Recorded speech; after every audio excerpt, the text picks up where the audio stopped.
श्री कृष्णा साल की आखिरी एकादशी। आप सोच रहे हो साल जनवरी में ख़त्म हो गया, शुरू हो गया है। नहीं, हमारा जो हिंदू संवत के हिसाब से साल शुरू होता है वो होता है हमारा जो चैत्र मास के नवरात्रे पड़ते हैं। तो होली के बाद पड़ने वाली चैत्र मास के कृष्ण पक्ष की एकादशी को, पाप मोचनी एकादशी को आखिरी साल की एकादशी माना जाता है हिंदू संवत के हिसाब से।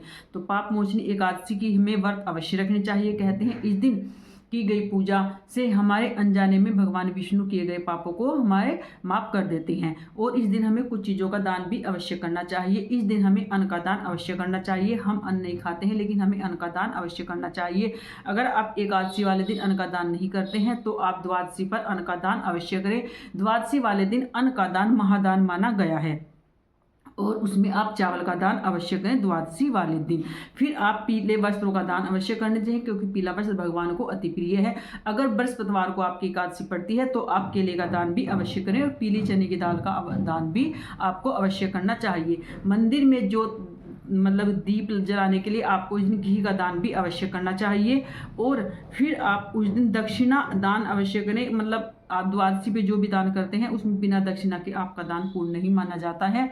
और इस दिन आप गुड़ का मीठे में दान कर सकते हैं और आप मंदिर में प्रसाद के लिए मिश्री का दान भी इस दिन अवश्य हमको करना चाहिए। और इस दिन हमें हल्दी का दान बिल्कुल भी नहीं करना चाहिए, नमक का दान बिल्कुल भी नहीं करना चाहिए, हल्दी लगे हुए चावल का दान भी नहीं करना चाहिए। कहते हैं एकादशी वाले दिन हल्दी का दान करने से हमारा गुरु ग्रह कमजोर होता है।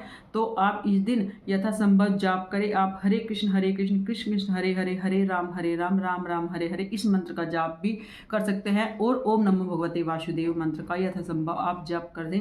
तुलसी की माला पकड़ सके तो इससे अच्छी कोई बात ही नहीं है। नहीं तो आप पूरे दिन मन ही मन में जाप करें। और अगर आपके आसपास मंदिर में कहीं कीर्तन होता है तो आप कीर्तन में अवश्य सम्मिलित होइए। कहते हैं कि एकादशी का कीर्तन करने से हमें बहुत ही पुण्य मिलता है और एकादशी वाले दिन कीर्तन करने का बहुत ही महत्व हमारे शास्त्रों में माना गया है। तो आप एकादशी का व्रत रखिए और अब भगवान विष्णु की कृपा आपको प्राप्त होगी। राधे।